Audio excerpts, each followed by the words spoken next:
बैसाख चौथ की कहानी। एक नगर में एक सेठ सेठानी रहते थे।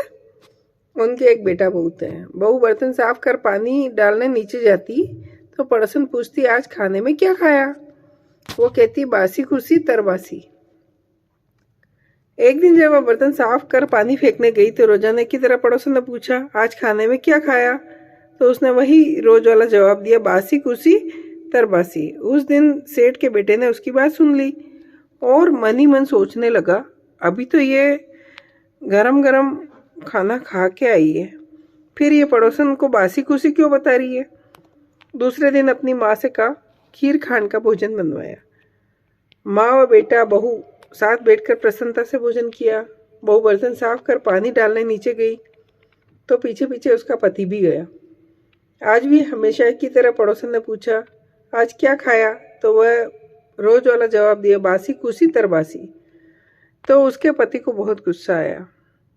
रात होने का इंतजार करने लगा। जब रात में पत्नी कमरे में आई, हाथ पकड़कर बोला, मेरे सामने खीर खान के भोजन करके आई है, फिर पड़ोसन को बासी भोजन क्यों बताया?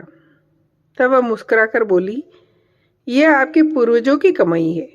यह धन ना आपने कमाया ना आपके पिताजी ने, तो हुई ना बासी। यह सुनकर उसकी आंखें खुल गई और परदेश जाने का विचार किया। सुबह उठकर माँ से बोला, माँ मैं कमाने के लिए परदेश जाऊंगा। माँ ने कहा, अपने पास बहुत धन है, तुझे परदेश जाने की क्या जरूरत है? लेकिन वह नहीं माना। माँ की आज्ञा लेकर वह कमाने के लिए परदेश चला गया।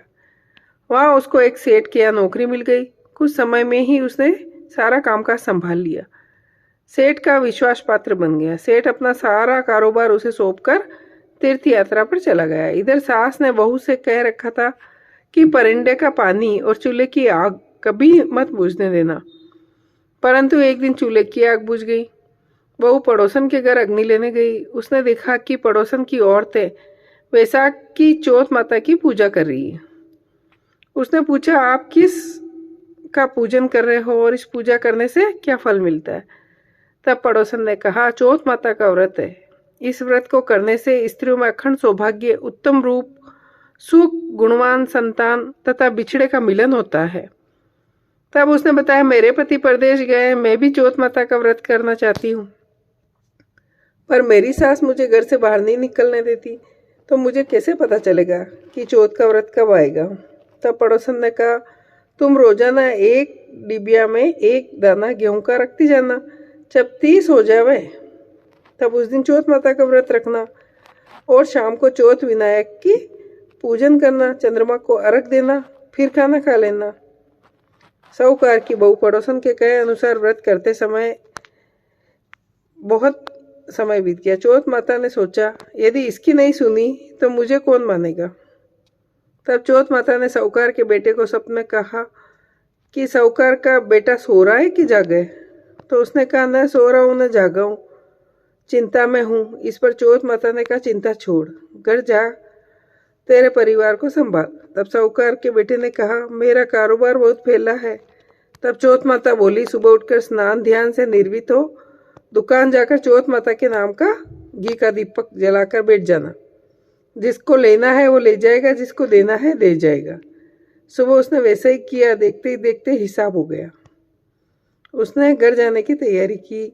घर रवाना हुआ तो रास्ते में एक सांप अपनी 100 वर्ष की आयु पूर्ण करके दाह समाधि लेने जा रहा था। उसने उसको सिसकार दिया। सांप ने गुस्से में कहा, मैं अपनी आयु पूर्ण करके मुक्ति पाने जा रहा था, तूने टोक दिया, इसलिए अब मैं तुझे डसूंगा।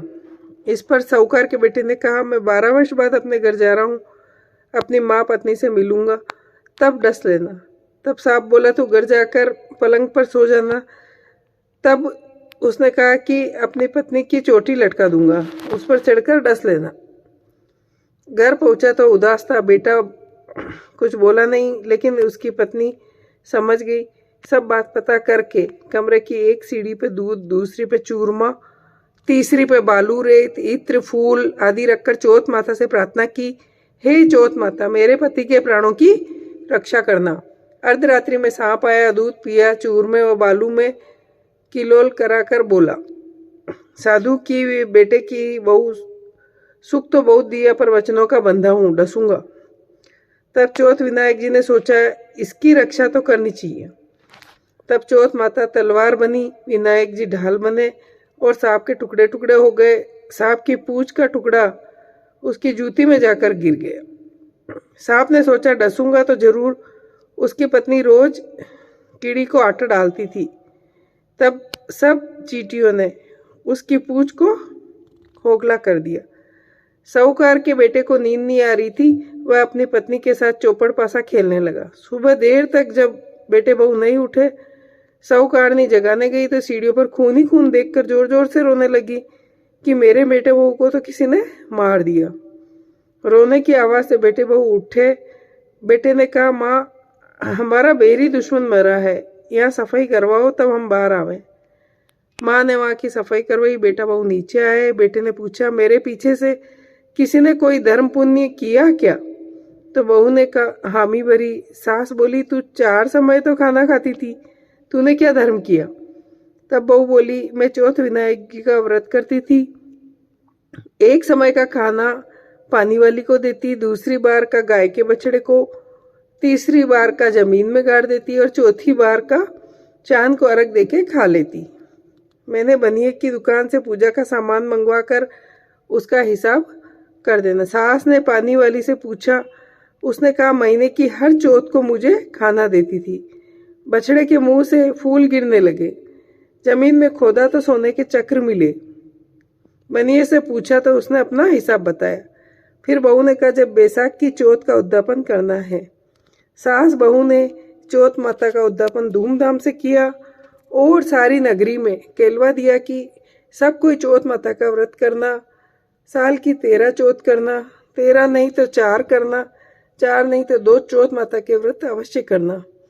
हे चौथ माता, उस पर प्रसन्न हुई वैसी सब पर होना, सबकी मनोकामना पूर्ण करना, अमर सुहाग देना। जय हो।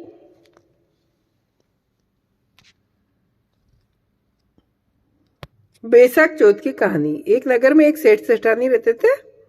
उनके एक बेटा बहू थे। बहू बर्तन साफ कर पानी डालने नीचे जाती तो पड़ोसन पूछती, आज खाने में क्या खाया? वो कहती, बासी कुर्सी तरबासी।